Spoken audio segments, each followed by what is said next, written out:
تین قبروں کی عجیب کہانی۔ قاہرہ میں ایک اونچی پہاڑی پر ایک شخص نے تین قبریں دیکھیں جو کہ ایک ہی لائن میں بنی ہوئی تھیں اور بالکل ہو بہو ایک جیسی تھیں، مگر ان کی خاصیت یہ تھی کہ تینوں قبروں پر الگ الگ اشعار لکھے تھے۔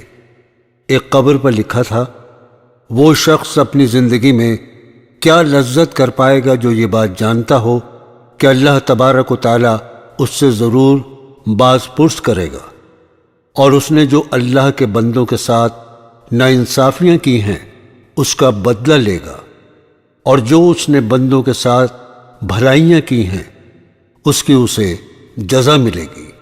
دوسری قبر پر لکھا تھا، وہ شخص کیا حاصل کر پائے گا جو یہ بات جانتا ہو کہ اس کی موت ایک دن اچانک آ جائے گی اور وہ کچھ بھی نہیں کر پائے گا کیونکہ موت برحق ہے اور وہ اس کا مستحق ہے۔ تیسری قبر پر لکھا تھا، وہ شخص زندگی کے مزے کیسے لوٹے گا جس کا رخ ایک ایسی منزل کی طرف ہے جس پر پہنچنا جوانوں کو بوڑھا کر دیتا ہے اور چہروں کے نقشے کو مٹا دیتا ہے اور اس کے جوڑ جوڑ کو کمزور کر دیتا ہے۔ یہ تینوں قبریں ایک اونچی پہاڑی پر موجود تھیں۔ جب اس شخص نے تینوں قبروں کو دیکھا اور ان اشعار کو پڑھا جو ان تینوں قبروں پر بڑی ہی خوبصورتی کے ساتھ لکھے ہوئے تھے، ان قبروں کا راز جاننے کے لیے وہ شخص قریب کی بستی میں پہنچا اور اس نے ایک بزرگ شخص سے ان تین قبروں کے بارے میں دریافت کیا تو اس بزرگ نے جواب دیا، یہ تین قبریں تین سگے بھائیوں کی ہیں۔ اس شخص نے معلوم کیا کہ جو اشعار ان تین قبروں پر لکھے ہیں ان کا کیا مطلب ہے۔ تب اس بزرگ شخص نے کہا، یہ اشعار جو آپ دیکھ کر آئے ہیں وہ ان تینوں بھائیوں کی گزری ہوئی زندگی کی وصیت ہے۔ اس شخص کی ان تین قبروں کا راز جاننے کے لیے دلچسپی اور بڑھ گئی اور وہ اس بوڑھے شخص سے کہنے لگا، آپ ان تینوں بھائیوں اور ان کی وصیت کے بارے میں مجھے تفصیل سے بتائیں۔ اس شخص نے کہا کہ یہ تین بھائی تھے۔ بڑا بھائی بادشاہ کے یہاں ایک بڑا عہدیدار تھا جو شہروں اور لشکروں کے انتظام پر مامور تھا اور وہ بادشاہ کے ساتھ رہا کرتا تھا۔ دوسرا بھائی تاجر تھا اور تیسرا بھائی عبادت گزار شخص تھا جس نے عبادت کرنے میں اپنی پوری زندگی گزار دی۔ جب اس کی موت کا وقت قریب آیا تو اس کے دونوں بڑے بھائی اس کے قریب آئے اور بڑے بھائی نے کہا، اے میرے بھائی، تمہیں اگر کوئی وصیت کرنی ہے تو مجھ کو بتاؤ، میں اس کو پورا کروں گا۔ اس عبادت گزار بھائی نے کہا، میں کیا وصیت کروں، اللہ کی قسم میرے پاس کوئی مال نہیں ہے جو وصیت کروں، نہ میرا کسی پر قرض ہے اور نہ ہی مجھ پر کسی کا قرض ہے۔ دوسرے تاجر بھائی نے کہا، اے میرے بھائی، میرا جو کچھ مال ہے وہ سب تیرے سامنے ہے، اس کا تم جو چاہو وہ کرو، جو دل چاہے وہ وصیت کرو۔ تمہارے دل میں کوئی بھلائی کا ارمان رہ گیا ہو جو مال کی وجہ سے پورا نہ ہوا ہو۔ اپنے بھائی کی بات سن کر اس نے اپنا رخ موڑ لیا اور اپنے بھائیوں سے کہا، مجھے تمہارے مال کی کوئی ضرورت نہیں ہے، لیکن پھر بھی میں تم سے ایک اقرار لینا چاہتا ہوں جس کی تم وعدہ خلافی نہ کرو گے۔ ان دونوں بھائیوں نے کہا، ہم وعدہ کرتے ہیں، تم جو کچھ کہو گے وہ ہم پورا کریں گے۔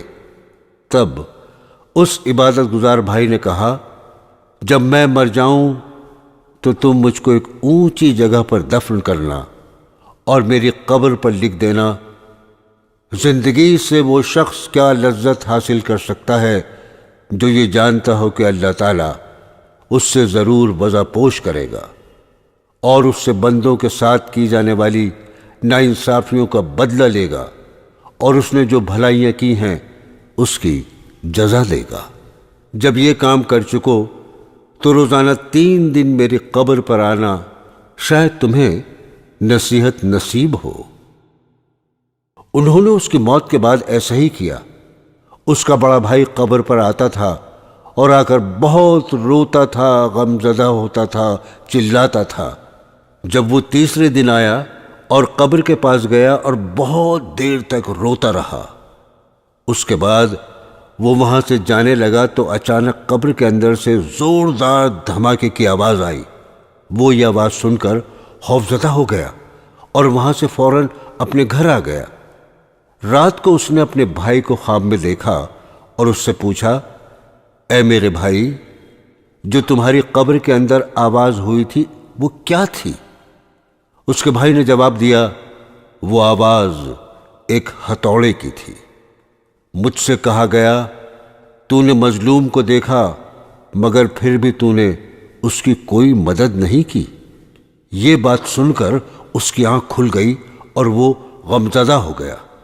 اس نے صبح کو اپنے بھائی کو بلایا اور سارا قصہ اپنے بھائی کو سنایا اور اس سے کہا، میرے بھائی نے جو نصیحت اپنی قبر پر لکھوائی ہے اس کا مقصد مجھ کو نصیحت کرنا تھی، اور میں تمہیں گواہ بناتا ہوں۔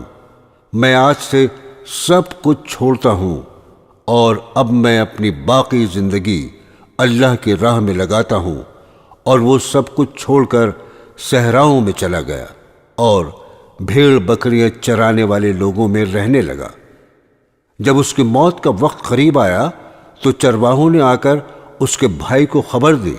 خبر سنتے ہی اس کا تاجر بھائی چرواہوں کے ساتھ گیا اور اپنے بھائی کو اپنے ساتھ لے آیا اور اپنے بھائی سے کہا کہ اگر آپ کو کوئی نصیحت کرنی ہے تو کہو، اس کو میں پوری کروں گا۔ اس کے بھائی نے کہا، میں کیا وصیت کروں؟ میرے پاس تو اب کچھ بھی نہیں ہے، لیکن تم سے ایک اقرار لیتا ہوں جسے تم پورا کرنا۔ اس نے کہا، جب میں مر جاؤں تو میری قبر بھی میرے بھائی کے پاس بنوا دینا اور میری قبر پر لکھ دینا، کیا لذت پائے گا وہ آدمی جو یقین رکھتا ہو اس بات پر کہ موت اس پر اچانک آ جائے گی۔ اس کی ساری شہرت وہ چھین لے گی اور اس گھر میں وہ لے جائے گی جس کا وہ مستحق ہے۔ اور میرے بھائی، تم میری قبر پر آتے رہنا، شاید تمہیں کچھ نصیحت ملے، اور میرے لیے دعا کرنا، اللہ مجھ پر رحم فرمائے۔ جب وہ مر گیا تو اس کے بھائی نے اس کی وصیت کے مطابق ویسا ہی کیا۔ وہ اس کی قبر پر روز جاتا تھا اور اس کے لیے رو رو کر دعا مانگتا تھا۔ جب وہ تیسرے دن آیا اور آ کر قبر پر بہت دیر تک روتا رہا اور اپنے بھائی کے لیے دعا مانگتا رہا اور پھر اٹھ کر واپس جانے لگا، تبھی اس نے اچانک قبر کے اندر ایک آواز سنی اور وہ اس آواز سے بے چین ہو گیا اور وہ فوراً وہاں سے اپنے گھر واپس آ گیا۔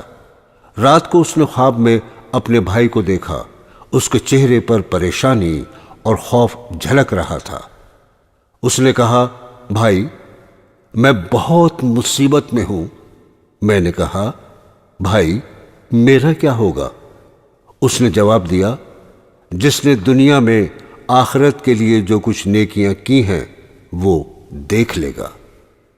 صبح کو جب وہ اٹھا، اس نے سب سے پہلے اپنی ساری جائیداد بانٹ دی اور مال لوگوں میں تقسیم کر دیا، اور وہ اللہ کی عبادت میں لگ گیا۔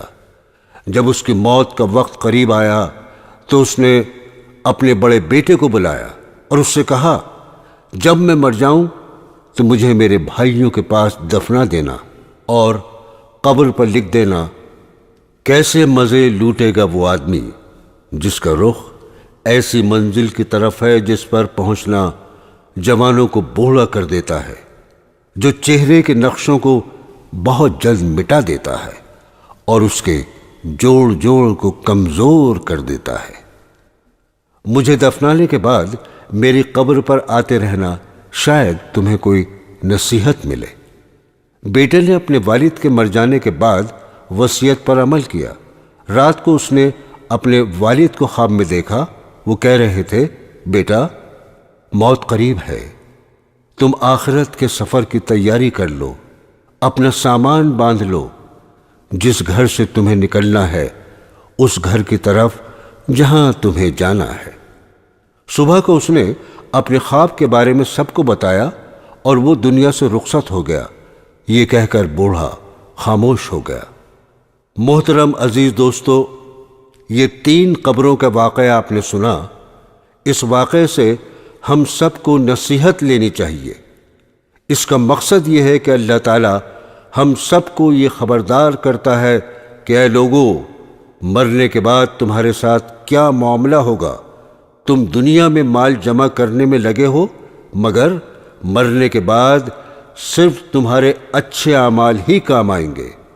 تمہارے اعمال کا ہی حساب ہوگا، لہذا ابھی سے تیاری کر لو، دنیا کے عیش و آرام سے نکلو۔